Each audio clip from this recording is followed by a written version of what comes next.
गिबि गिबियावनो गासै रायजो राजानिसिम खुलुमनायखौ बावहरबाय आरो लोगोसे गोदान बोसोर 2023 मायथाइनि गाहाम हामलायनायखौ गोसो गोरबोजों बयनिसिमबो जासिहरबाय आरो बेजों लोगोसे दिनै 2022 इंराजि बोसोरा जोबनाय सान आसा खालामदों गोजाम दुखु दाहा खुथिनाथिफ्रा बे गोजाम बोसोरजोंनो जाहाथे गासिबो बोहैलांफायो आरो गोदान साननो हनो थाखाय जोंनो गोहो होयो इसोरा बेखौ बयनिबो थाखाय आरज गाबबाय।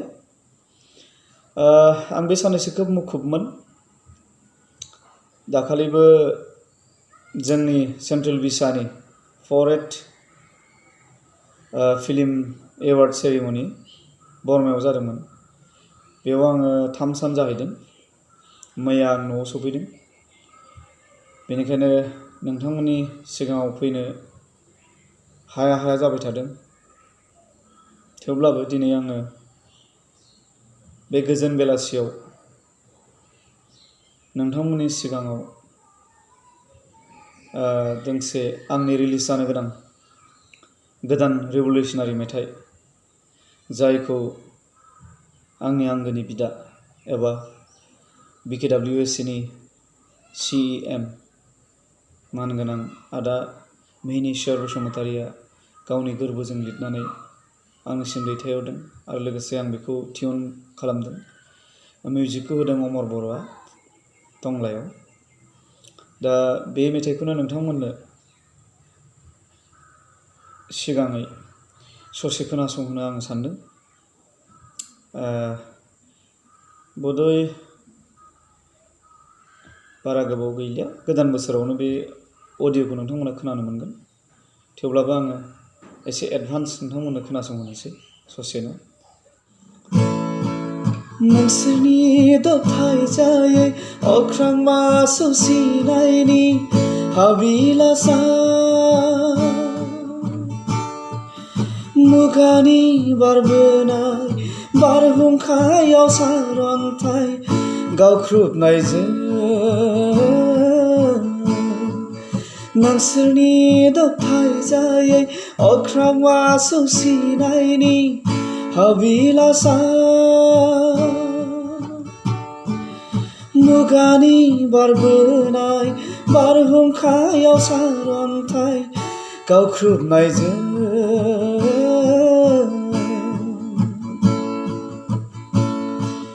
जोबस्रांलांजोबसिगोन नामा जोहोलावफोर जोंनि हारिनि नेरसोना बोहैगानो रोङै मोदैनि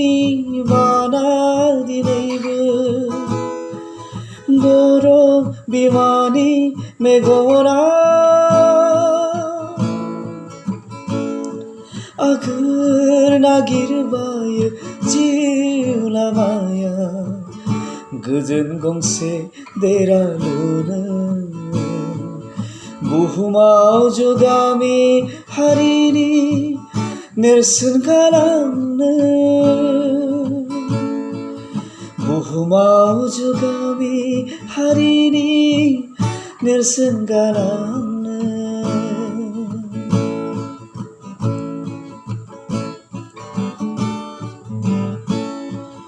हारिनि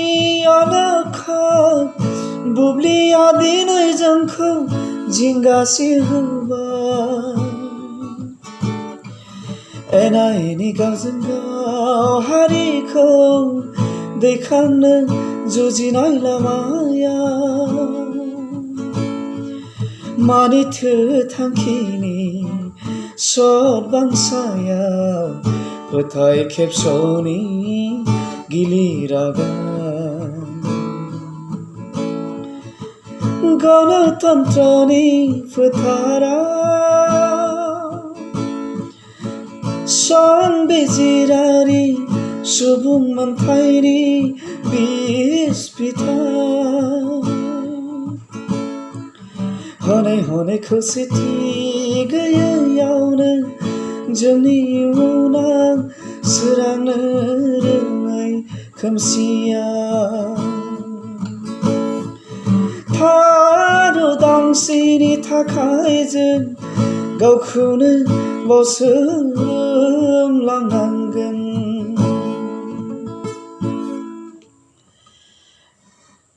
बेनो आरो दंबावो ससे मेथाइया खोब दाहा गोनां मेथाइ दुखु गोनां मेथाइ मानो होननानै बुङोब्ला जोंनि माखासे थांखि बिथांखिफ्रा नैबे समाव सेरखाय बेरखाय जानानै दङ नोंनिखौ आं मानिया आंनिखौ नों मानिया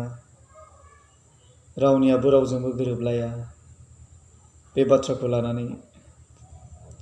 जोङो थार उदांस्रिखौ खोमानानै लासिगोन नामा बे मोनसे आफसोसाव बे मोनसे उन दाहायाव बे मेथाइखौ लिरदों खोब गोरबोजों आं मोजां मोनदों बे मेथाइखौ आरो निस्सय नोंथांमोनाबो बोजबगोन होननानै आं आसा खालामदों आरो दंबावो बेजों लोगोसे फैबाय थानाय गोदान बोसोराव रिलिज जानो गोनाङा 10थानिबो बारा अडिअ दङ बबेबा सिनेमायावबो दङ बबेबा बिदिनो रिभलिउसनारि दङ आरो बबेबा हारिमाया मा होनो मिथिंगायारि मेथाइ दङ दा बेफोरखौ प्रडिउसार बिथांमोना गावसिनि सम बायदियै लासै लासैनो बेखौ हगारगोन होननानै आं सिगाङाव बुंदों एबा गोदान बोसोराव बे गासिबो हाबजोबसिगोन बेसेखिनिखौनो आङो दिनै नोंथांमोननि सिगाङाव लाबोबाय आरो सम मोननाय समाव आङो लाबोबाय थागोन आरो लोगोसे बेजों लोगोसे आंहा फैगौ गोदान बोसोर 4 अक्ट' जानुवारिनिफ्राय ओरै सिरियाल हिसाबै 10 अक्ट'सिम सानसेबो बाद गैयै प्रग्राम दङ दा बिनि प्रग्रामनि थाखायबो आं एसे थियारि जानांगौ जादों ओंखायनो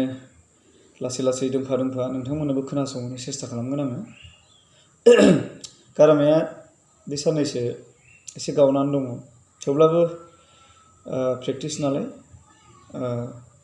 आं सानो बयबो बुजिगोन मिथिखायो दिनै आं बेखिनियावनो दोनथ'बाय गोजोन्थों खुलुमबाय